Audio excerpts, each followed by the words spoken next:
Yes, it's Tim Jenkinson, and it's my job today to ask some of the questions of our guest, Chris Callas, who's partner at Kirkland & Ellis, which is one of the leading international law firms that works with private equity funds, so in raising capital and designing the contract, if you like, between the investors and the funds, amongst many other things as well. And so it's a chance to really get a sense as to what's going on in the market. The relationship between the LPs and the GPs is an interesting topic, which is quite hard to get data on. And so the purpose of today is to understand that a bit better. As Brad said, we're very happy to take any questions that anybody's got along the route. But I'm going to start off by dealing with a few of the topics that I'd like to ask Chris about. And Chris, welcome to London to begin with. I flew in this morning from Chicago, can you just give us a sense of the sort of state of the market in fundraising terms? Are there lots of funds out there raising money? Is it easy for them to raise money? Are there any general trends you're seeing at the moment? Sure. Fundraising continues to be very robust, with high-quality, experienced managers that have a stable team able to raise money rather quickly and raise quite a lot of money that way. There's still haves and have-nots, so new managers, particularly new managers without a great story, will still find it challenging. But for a lot of folks out there, and there are a lot of folks out there right now, it's a pretty good fundraising market. Realizations in 2015, 2016, there were a lot of those, along with rising public markets, have given LPs both the capital to invest and room in their allocations to invest in PE, and they're doing so. And so sort of anecdotally, there's a $100 billion fund that was reported in the market that, at least according to press reports, is oversubscribed. I spoke with an LP just a couple of days ago who said they were talking to a large manager with a multi-billion-dollar fund, and the manager told them there wasn't room for him because they were 3 times oversubscribed. So there's definitely a lot of money chasing funds, and there are a lot of funds out there right now.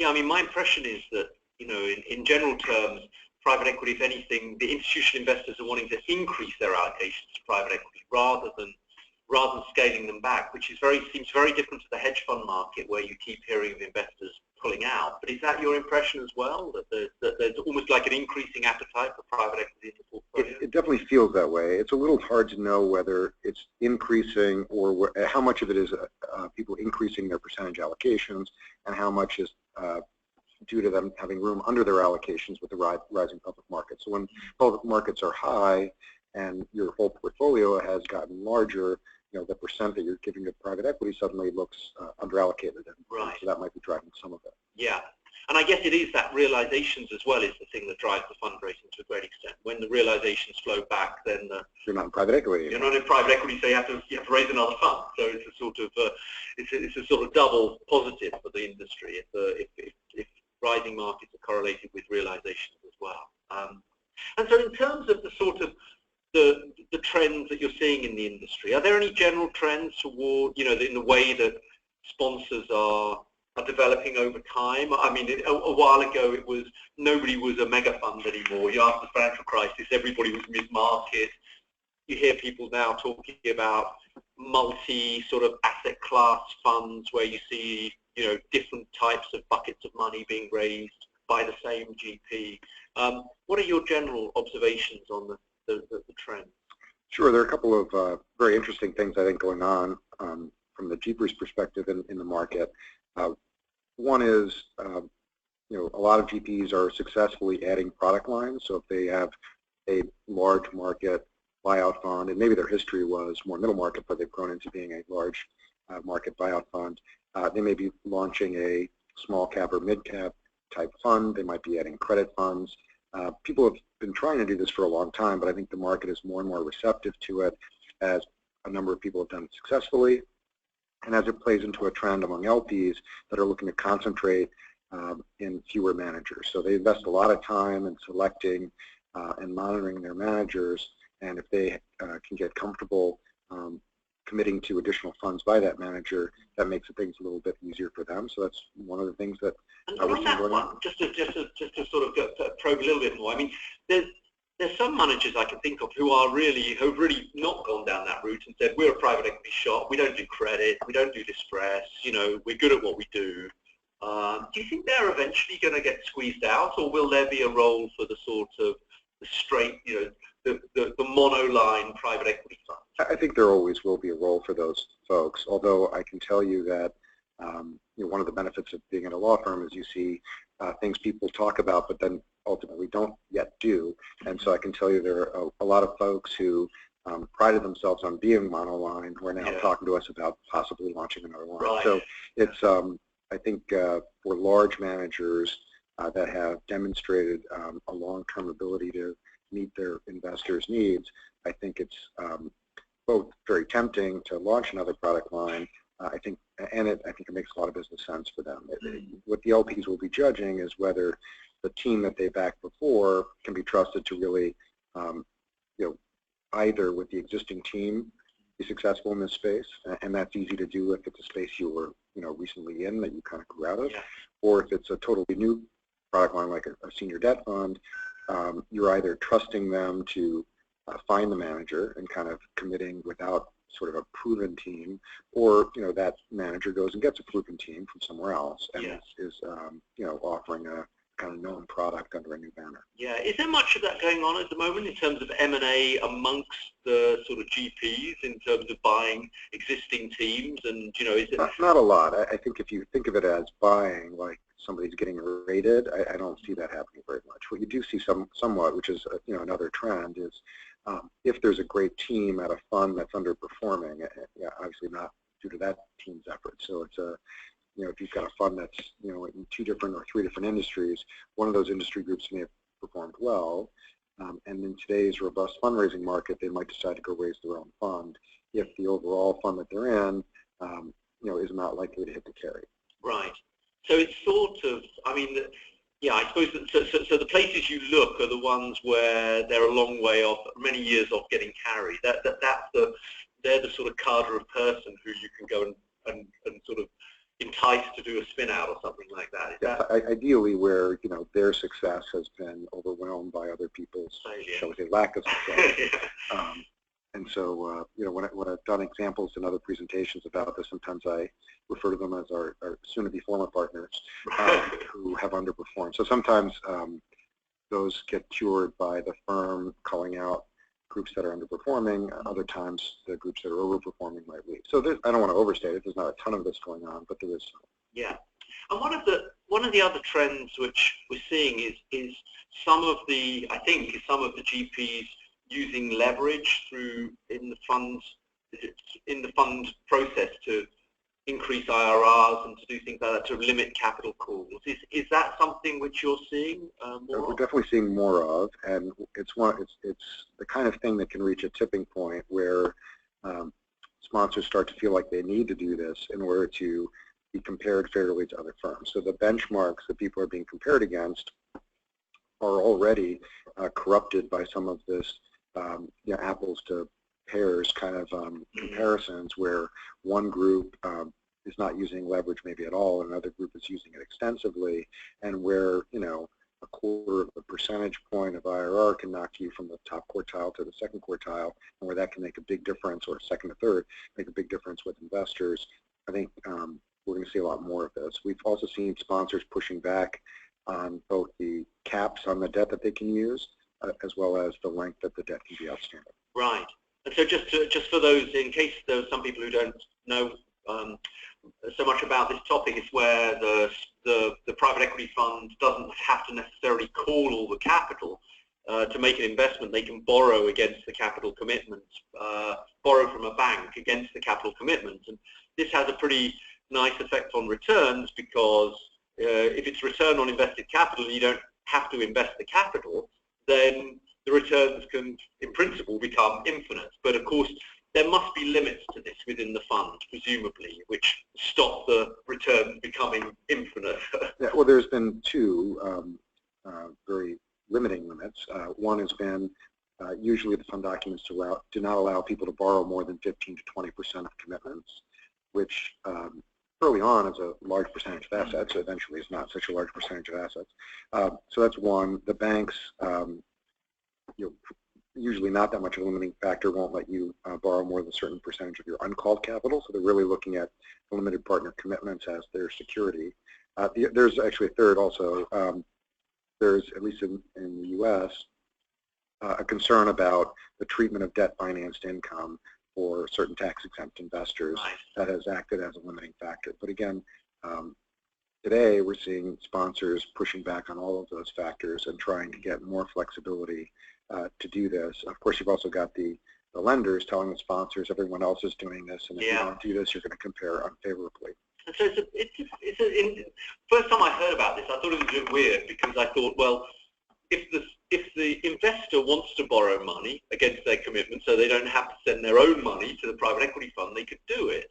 And yet, I guess many investors wouldn't do that because they're pension funds and the like. And so, am I right in thinking this is sort of analogous to the LPs borrowing money? Obviously, they're not paying the interest, but then the GP is having to pay interest on their behalf. Is it sort of analogous to them borrowing the money themselves? To a significant degree, yes.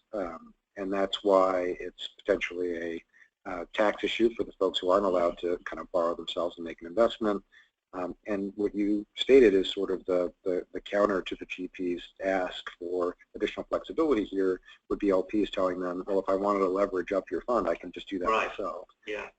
So I think the challenge is that the data in which the limited partners are using to benchmark the GPs is already kind of a mix of people using this and not using this. And so, the investors want to make good investment decisions, and it would be good to be able to compare apples to apples. It's not clear how that gets solved, other than the way it's starting to get solved, which is more and more folks are doing the borrowing.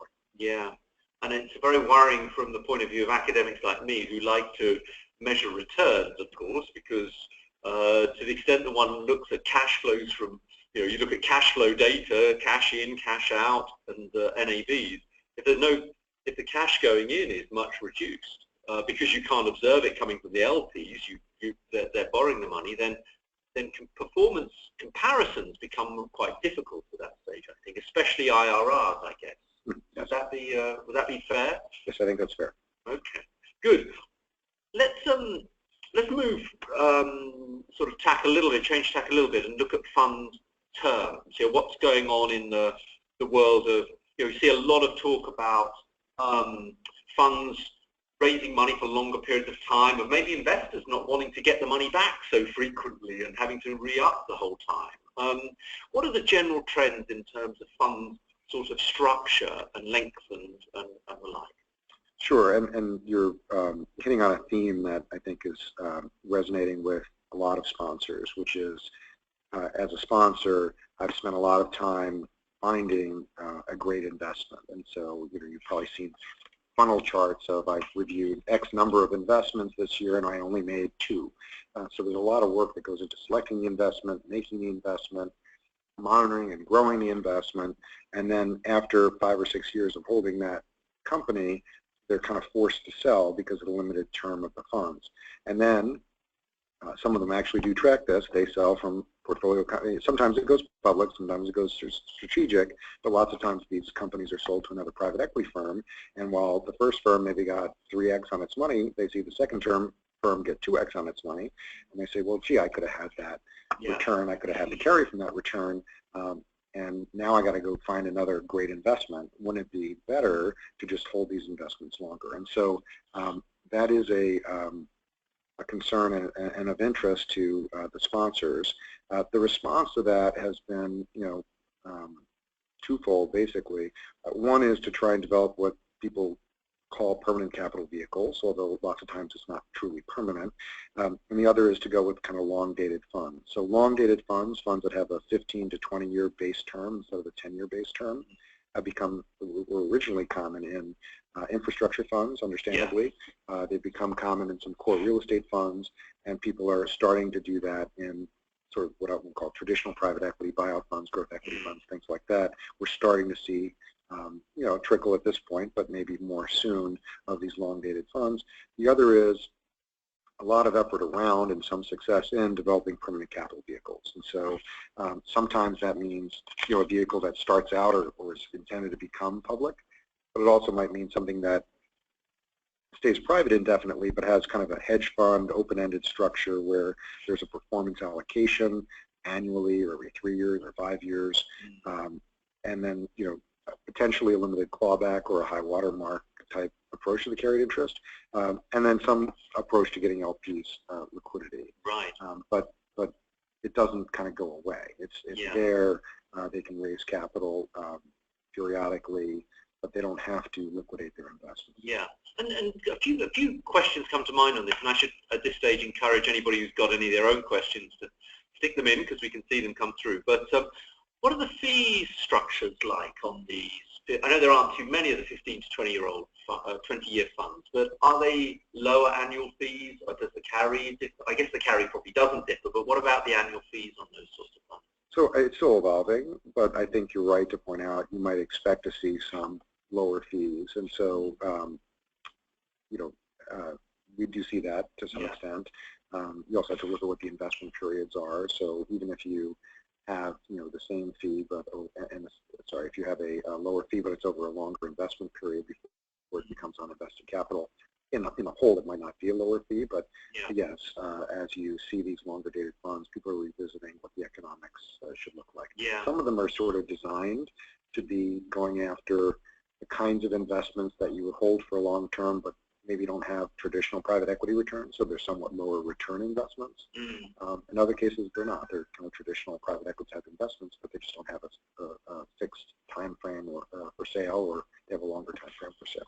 Right. Okay.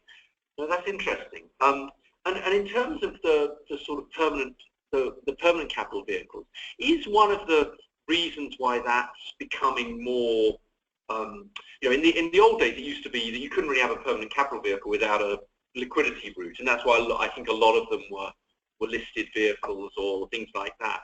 Whereas now is the secondary market for regular GPs, for regular stakes, becoming a sort of sufficiently well established that, in a sense, people could say, well, there's bound to become a secondary market for these permanent capital vehicle stakes. So if I want to sell it, I can probably sell it at some time. So we don't need a public vehicle to enable liquidity. So it's not clear to me whether it's kind of positioning or whether it's reality, but my sense is LPs are not willing to bet on that yet.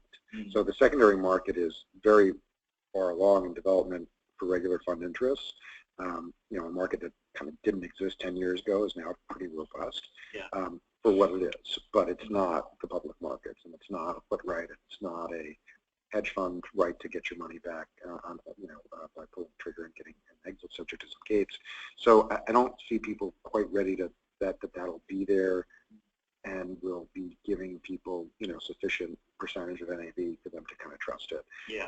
But that could change. I think that's something that's still developing. So I think LPs now want to either see that there's going to be a public market or have a right to start getting out. Even if getting out means, you know, my interest goes into wind down mode and I get out as, you know, new capital comes in or you sell companies, but they're still looking for some kind of contractual liquidity right. We've got a question actually coming in asking if the conflicts of interest are potentially greater with the longer term vehicles, and it was a sort of similar point I was going to make, is that if you start, I don't know whether this is the only conflict, but, you know, when you start paying carry out not on the basis of cash, or you know, how does that work in terms of, are there potential conflicts where, if a bit like exists with hedge funds with high watermarks, when they're based upon you know, that you can hit your high watermark, take out your profits, and then never hit it again. Are there similar sort of concerns with the private equity permanent capital vehicle? These are all the things that people are puzzling through as they try and find, you know, different models that work well. And so when people make analogies to the hedge fund model, for example, and they say, all right, I'm not going to be a publicly listed vehicle, I'll be privately held indefinitely, but, you know, we'll kind of raise money periodically, and we'll have this performance allocation, kind of like a hedge fund. People say, yeah, well, like kind of like a hedge fund means I can get my money when I want it. So how does that all work? And, you know, it's one thing to say, I'll have a performance allocation done this year, and then, you know, maybe the person can take their money and walk, the sponsor can take their carry and walk and never hit it again. But also the investor can take their money out. So, you know, the game could end justify either person's decision at that point. Whereas in these sort of permanent capital vehicles, exit isn't so easy. And so those are the things people are puzzling through. So there is some conflict in that, and how to address those conflicts are what people are working through. So it's hard to say we won't have any kind of call. I mean, people may have some kinds of these funds with enough liquidity where you could have a true high watermark type carry and no give back. What we're seeing is, in some cases, these things will have a give back, and so that's the way to address it, because it does put a lot of pressure on valuations. The other thing that people say, well, they're not really like a hedge fund, because hedge fund mostly has, a typical hedge fund, listed securities. That's right. And so I have confidence in the pricing. Where do I get the confidence in the pricing for these private vehicles? It's one thing to say, trust me on my pricing when you're a private equity fund and you only get paid when cash comes out.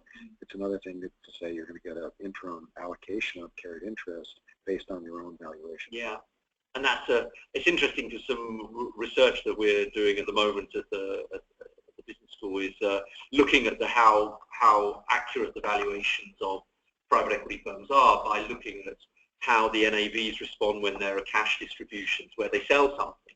And interestingly, we've some research which is sort of hot off the press has found that since the accounting standards changed, FAS 157 came in the end of 2007, we do see that actually on average the valuations of the funds are pretty accurate, actually. So that when they distribute $1 of value by selling something, the NAV goes down by very close to $1, actually, by the time that they get to that stage. So now, whether that would exist in these new vehicles, who knows? But it seems to be that the accounting, the old days of holding things in the books at cost are long gone.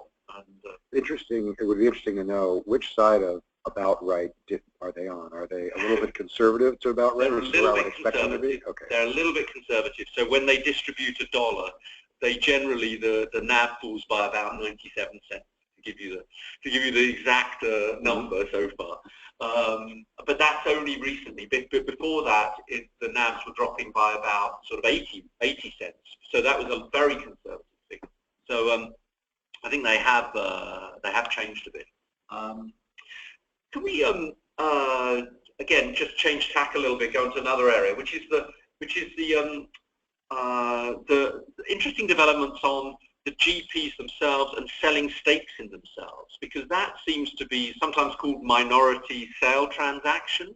There seems to be a lot of money being raised for investors to actually invest in the GPs themselves, if you like, to invest in a chunk of Blackstone or in Advent or the GP, rather than investing in the fund vehicle. Tell us a bit about what's going on there and what's driving it.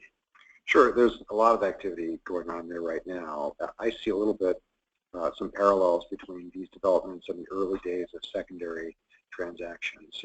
Early days of secondary transactions, people, there were secondary transactions, but they were kind of one-offs, and there weren't really very many secondary funds, and pricing was, really attractive to the buyer because there were so few options. And then it moved into there being lots of secondary funds, lots of money chasing these secondary sales. I think we're coming into that area, starting to come into that area on these minority sale transactions. So, and it's happening very quickly. So in just the last couple of years, there have been several, publicly announced deals, including Dial Capital's investment in Vista and in Starwood, and others investing in Warburg and Towerbrook. But those are the publicly announced deals. Not all deals get publicly announced, and not all deals end up getting done, finished, and there are a lot more deals in process than deals that were done. So just our firm alone probably has 10 of these deals in process right now. And is this just success? Is this mainly driven by succession, or is it need for more capital, or who gets the money? Both of those are among the reasons that people are doing this. So it can help a lot with succession planning. So as founders are looking to step back from the business, often they've been the ones making very large capital commitments, and now the next generation may not have all those assets to make those commitments, so it can be used to facilitate that. Also, the founders may want to take some money off the table, and this may be a way of getting some money into the firm that can go out to those founders as they step back as part of their kind of compensation for building this business. It is also a parallel to just kind of the general idea of founder stakes. So as a whole generation of private equity founders that have built all these great firms are looking to eventually step back or to have something to leave to their children, what does that look like? Back 20-something years ago, when the early 90s wave of funds were happening, people didn't really think they were developing a long-term business. They thought they had an investment partnership, and gee, if this works, maybe we'll do another one. Now these firms have enterprise values, and understandably, folks are, when there's money like that on the table, looking to figure out whose money it is. And so there's, in parallel to these minority stakes, are also the kind of ideas that the founders have in having a permanent ownership, and sometimes they come together and they get done at the same time. So it can be part of succession planning. It can also support the money that it takes to go out and buy a new team for a new product line. It can assist with the general GP commitment obligations, even if there isn't a founder transition. It is helpful in marketing your fund to have a big GP commitment, and if you can get some more money into the GP, you can make a larger GP commitment, and that can help with your sale of the fund.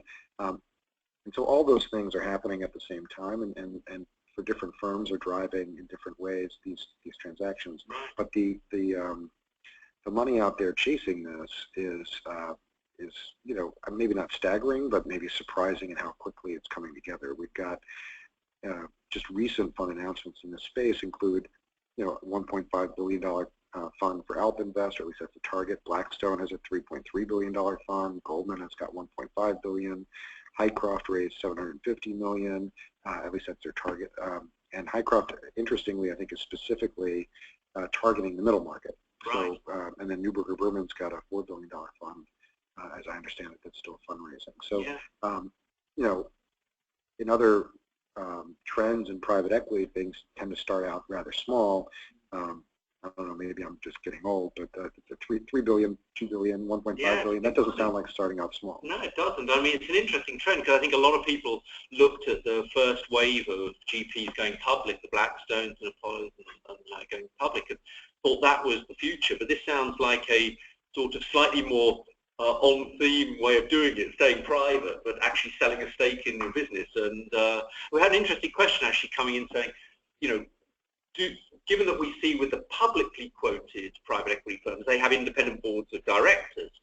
When these transactions happen, is there a change in governance of the funds? Do you have to sort of, in return for, generically, in return for selling a 25% stake, can you expect more outside governance in the way that you operate, in principle? And so that's an interesting question. The older deals that you referenced, done years ago, were mostly done in anticipation of a liquidity event, like going public, and they had, they were kind of one-off deals, and there wasn't really precedent for them. Now, with all this money out there chasing these deals, they're driving kind of auction-like processes. So remember that if you've got a fund of funds or a fund that's investing in GP stakes, like any other private equity firm, you have a limited period of time in which to invest. You've got use it or lose it proceeds, and so generating a lot of deals, but also the terms of those deals are becoming more and more palatable to the sponsors. So, for example, we've seen senior professionals being able to take 50% of the money that was put in off the table. We've seen very little given up in terms of governance rights, to directly address your question, even in deals that were for 20 or 25% of firm economics. And so, and then we've also seen some sunsets on some of the economic restrictions, some of the economic provisions and restrictions. So, who knows what the right balance is, but I think this is much more palatable, much more interesting to sponsors, maybe not quite surprising to people that are watching it, but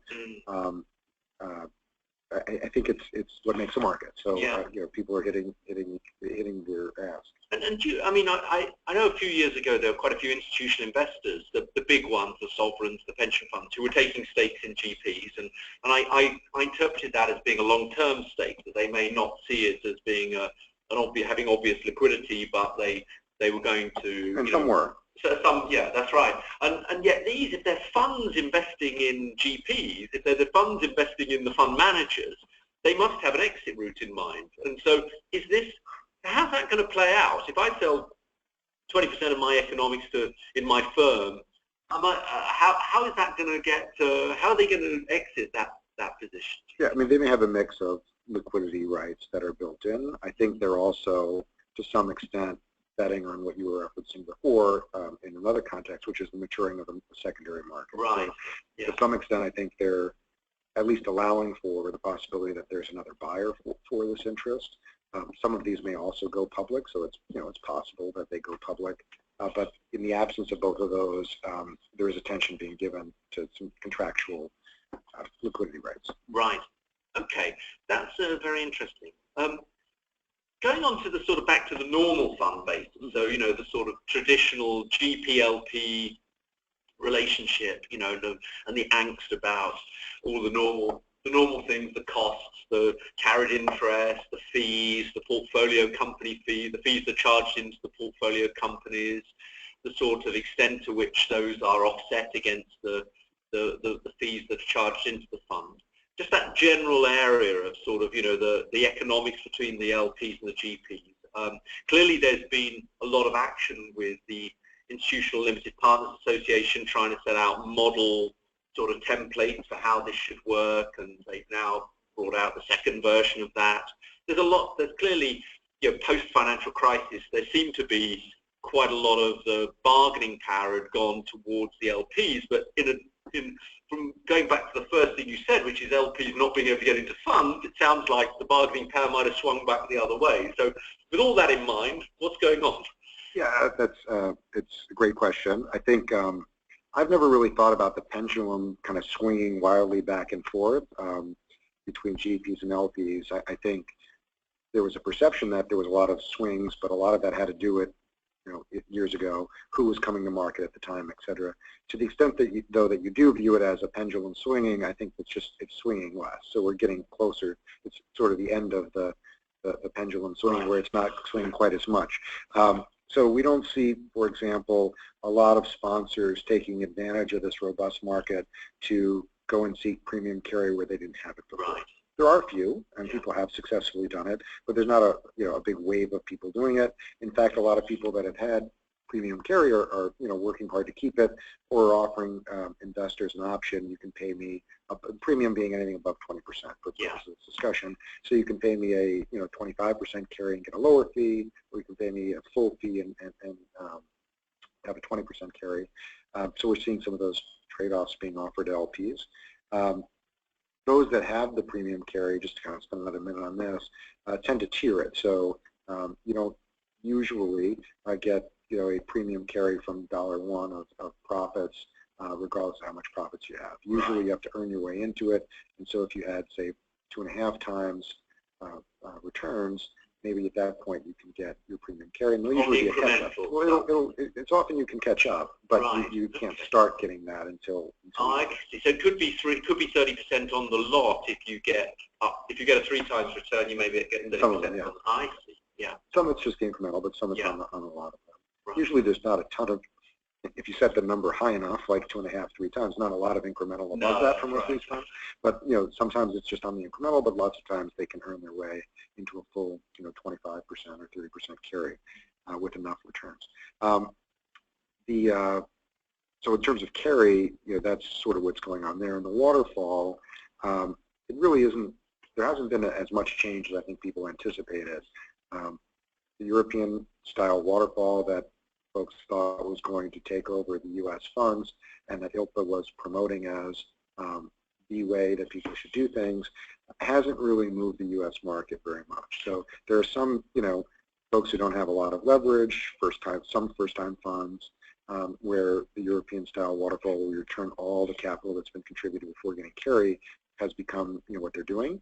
But our going out offer even on a new fund is, or for any U.S. fund that's had it before, is to go out with an American-style waterfall. Right. The compromise that has made that work ended up being none of the things that ILPA had proposed. So ILPA had a whole bunch of things that said, if you don't have a European waterfall, you should do escrows or this thing or the other thing. The market kind of developed its own solution, which was interim clawbacks. So at various points, at least one point, but often multiple points, usually starting after the end of the commitment period, there'll be true-ups to the extent there have been over-distributions of carry.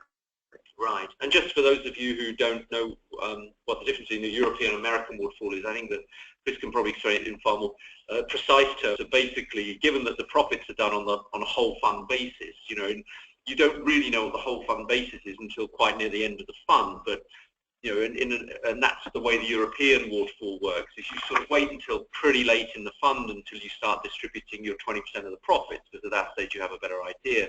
With the American waterfall is that you start, I think, distributing the profits sort of as you earn them almost, and so as you sell deals. As you sell deals, so it's not deal by deal carry in the sense of you only get the 20% profits and you forget about the 20% or your losses, but it's actually, as you realize deal one, you actually can distribute the carry on that, and if you have a bad deal two, you have to claw back some of deal one. Is that broadly the way it works? Yeah, so what you would normally have is on every deal you'll have to distribute all of the capital for that deal and any other realized deal, yeah, and often any other deal that has been permanently written down or written off. And so in your example, if your first deal is a winner, you can take care, and everything else is at cost or above. Yeah, you may be able to take carry on your winner. If your second deal is a loser, and then you go to your third deal and that's a winner, you're going to have to make up the capital on the loser before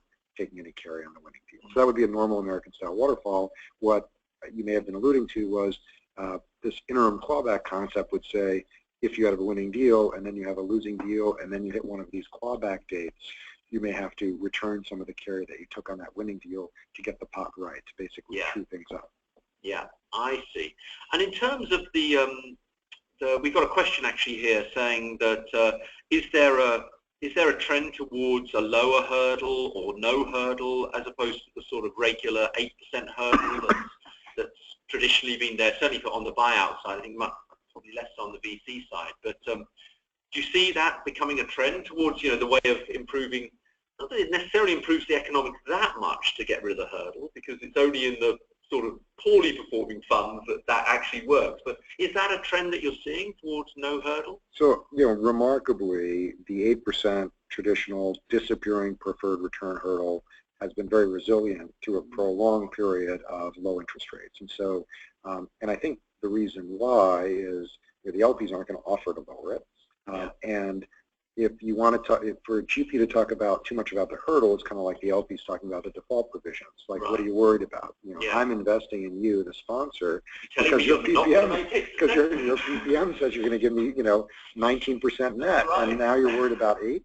So it's kind of like the LP saying, I have to worry about my default remedies, but you have like $17 billion. Why do I have to worry about you defaulting?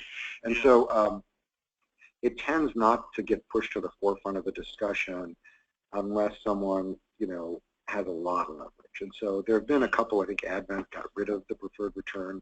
There have been some folks that have gotten rid of it. I've seen a few clients lowering it to 7 or 6, but for the sort of vast majority of the firms in the buyout and growth equity space, it's stuck at 8%. Now, real estate funds can be different. Venture capital funds tend to not have a preferred return. So there are other models, but I think if we're talking about sort of the mainstream private equity, buyout, and growth equity,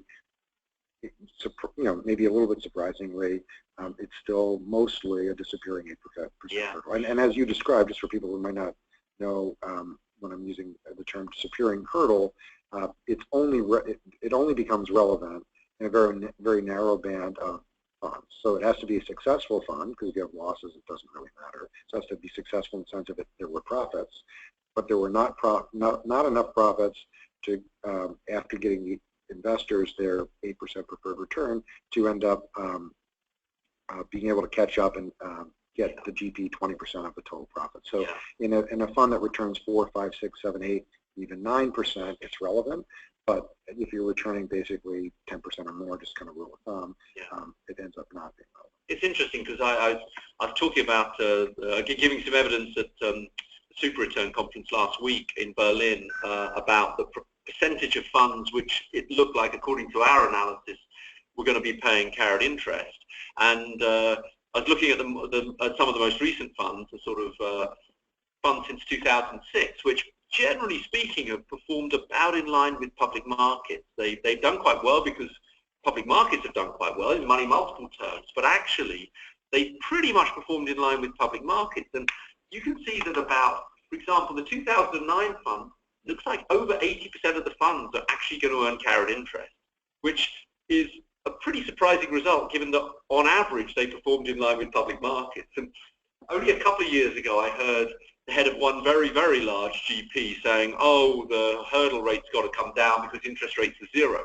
And I was thinking, well, I'm not so sure about this. If 80% of the funds are earning carried interest, you know, I know it's because of the rising public markets, but I rather doubt LPs are going to be too keen on getting rid of the hurdles in that situation. And it's interesting that comparison that you're making. There are a couple of firms out there that will base their incentive compensation off of how public markets perform, which, you know, has really not become a trend. Yeah. And I don't think will become a trend, but that's something that, you know, I'll be interested. It'll be interesting for me to go look at whether those firms are in carry or not. Yeah. They had to beat the public markets. That's interesting because that is one of the things that for a couple of years, me and some of my colleagues have been actually saying would make a lot more sense. Is that if you're actually saying you're going to do well, what does that mean in a position where the tide's going up? You know, it raises all the boats, and actually performing in line with public markets isn't what's on the tin of private equity, right? They say we're going to get you returns better than public market returns. And so, you know, in some ways the more natural benchmark is, can you beat public market returns? And so it's interesting that I haven't seen any funds like that. There are very few, and I think one of the reasons why I don't think it will develop is because I think it's very hard for investors to accept the fair, I think, result of moving to that standard, which is if the public markets are down 30 and I'm down 10, you have to pay me carry. That's right. But that does seem to me to be the right thing. So yeah, you're right. You know, if you in a falling market and you do better than the falling market, you should get a performance fee. So I don't know. 20% of your reduced losses. That's right, exactly. So I think that is the implication of it, and maybe that's one of the problems. It just takes a long time to change these equilibria. Now we've got a few more minutes, so we're going to go on to a couple of other issues in terms of fees, sort of management fees. Are there any major trends there? What is sort of market normal for, I don't know, $1 billion, $3 billion, $500 million fund at the moment? So I would say above a $2 billion number, you're going to get a lot of pressure to drop the fee. And that pressure starts to build around the $1 billion mark. So there are a fair number of funds above $1 billion with a 2% fee. There aren't a lot of funds, although there are a few, above $2 billion with a 2% fee. Once you get to about $3 billion, a 1.5% fee rate is becoming about the norm. So you know, I don't know why people decided that quarter percents were where the breaks were mostly going to be, but you don't see a lot of 1.8% fees. So you see a lot of kind of 1.75 starting somewhere around $1 billion, getting pretty common above $2 billion, and then moving to 1.5 by the time people get to $3 billion. At least that's mostly what we're seeing. Fees are still mostly based on on committed capital until the end of the investment period, and then on some calculation of invested capital. There continues to be some pressure to drop the fee to drop the fee rate in addition, get it correctly. In addition to dropping the base to invested capital at the end of the investment period, there's some pressure to drop the rate as well. So to say, well, we're 2% of commitments during the investment period, and we'll be 1.75 of invested capital after that. There's less of that than I think people thought there might be. So oftentimes people can keep the same rate just on an invested capital number. And then there's been a lot of increased attention to what should count as invested capital. And so we referenced before the subscription lines, the leverage that people are putting in place at the fund level. What we're seeing is an increased desire by sponsors to say, well, if I funded this investment with debt, and I'm going to hold it for the next year as debt before I call down your money as LPs, and we're after the end of the commitment period, shouldn't that be part of the fee base? I'm managing that asset. Yeah. Why should I be getting a fee on that? So there's more attention to that, more attention to how to treat recapitalizations, and also more attention to what comes out of the fee base for underperforming deals. And so most sponsors are getting, and what I'm seeing, a complete write-off approach to that. So if I'm still managing it, even if it's worth 20% of what I paid for it, you're going to pay me based on the cost. Obviously, on the flip side, if it's above cost, you're going to only pay me on the cost. Yeah. And so that's where we're seeing it shake out most of the time. But investors are successful in a number of funds in pushing them to say, no, we're just going to pay you on. If it's worth 20%, we'll pay you on the 20%. I see. So it's not cost or invested cap. It's not cost or current value, whichever's the lower anymore in some cases. Well, I think in a lot of cases it never really did get reduced for whether fair market value is lower, but in some it did. And the question of was it going to really head one way or another, and it continues to be a mix. I think in today's market, you asked about with the robustness in the market, what's that doing to the economic split. I think in this market, investors that maybe had, I have some clients that their fee rate had dropped when they went to invested capital, and they're looking to restore it because that seems to be the more common position. Folks on this issue are also, if they have a fund where a couple funds ago they got negotiated to take those write-downs rather, into account and doing invested capital. Some of them are pushing back and saying, no, I actually spend more time working on those problematic deals. Why am I getting my fee cut? That's not fair. Yeah. And so that's, this is a place that's getting more attention. And what about portfolio company fees? Because we've got a question actually saying, which in fact, the question I was going to ask, which is, have things changed in the US, in particular with the SEC getting quite aggressive of going into funds and sort of looking at whether the fees that are being charged were there in the limited partners agreement and the like? Has there been much impact of that on practice? I think there's a few things going on. One is, I think generally SEC doesn't like these things. It does not like the fact that people are taking fees out from portfolio companies. But just because the government doesn't, at least in the U.S., just because the government doesn't like it doesn't mean you can't do it. There's a concept of freedom of contract that hasn't completely been killed. And so in that world, what the SEC is doing about things they don't like is they're attacking the disclosure. And so they're saying, no, you can take a 5% management fee if you want, but you need to make sure it's really clearly disclosed. So there are a number of issues where the SEC, rather than do what at least some folks would prefer them to do, which is pass a clear rule that applies going forward, they've attacked past practices not on the basis that the agreement doesn't say you can do it, but that the PPM, the offering materials, didn't adequately disclose that this was happening. So it may be that your partnership agreement clearly permits you to take these fees and how you share them, but in your PPM you weren't specific enough in your disclosure. So, so that's one of the things that's going on. Another thing that's going on is the SEC is looking at the investment banking type fees, the transaction fees that sponsors are taking, and saying, hey, some of these fees look like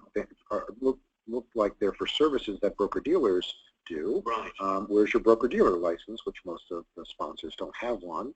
And so they're attacking it on that basis, and they're saying, hey, if you had a broker-dealer license, this would be fine, but you don't. So please explain to us why this is okay. And for a while, the SEC was mostly asking people to just explain why it's okay without taking a lot of action on it. And they were also giving kind of a free pass to folks that had 100% offset of those kinds of fees and saying, all right, maybe it doesn't matter. You didn't have a broker-dealer's license, but you're really giving all that benefit back to the investors. I'm seeing now that they're starting to not necessarily give as much weight to the fact that there's 100% offset. And so I think they're pushing a little bit harder on that issue. At the same time, the investors have said, well, wait a minute, this doesn't seem like as fair a deal as I thought it was going to be. I'd like 100% offset. And there are enough large managers, many of whom didn't take, frankly, very many of these fees, who said, okay, we're going to be very investor friendly, and we'll give up, maybe the sleeves off the vest, but we'll give up the benefit of these small amounts of fees we were taking. And once a bunch of large managers were doing it, the pressure mounted for everyone to do it. So there's definitely a trend towards 100% fee offset. Not everyone against the management fees, but that's not even the end of the story, because there's, if there's 100% fee offset, there's been a couple of other things that have kind of played into that. One is, well, I used to have one operating partner, and I paid for the operating partner out of the 20% of the fees that you let me keep. now you don't let me keep any fees, and I have got 7 operating partners. Right. So now this doesn't work. And so there's been a renegotiation of what can be paid out of the portfolio companies without offset. And so things like covering costs of operating partners is one of the things that's happened. Yeah. Another thing that's become a hot topic is, okay, I'll offset 100% of the fees, but only with respect to the pro rata amount of the portfolio company that this fund owns. And if this fund has, a co-investment fund alongside it that maybe owns 5% of the portfolio company, we're going to attribute some of those fees to the piece that the co-investor owns, and we're not going to run that through the offset. Yeah. Which, on the one hand, investors have been pushing against, but on the other hand, the sponsors said, I may not be charging these co-investors any fee, but that's my deal with the co-investor. If I charge them a fee and then I offset it, you guys would be fine with me doing that. Just because I'm not charging a fee to the co-investor, that doesn't mean that what would have been the offset is now, my fund LP's money. That's kind of what my management fee looks like. Yeah, yeah. A lot more things we could talk about, and I wish we could carry on, but the nature of these things is we have to stick to our deadline. So, Chris, I just want to thank you very much for joining us today and going through those things which are very difficult to find market practice at any one time. And rest assured, if you want to know more about this sort of stuff, we will be covering it again, not least on our course in May. And at this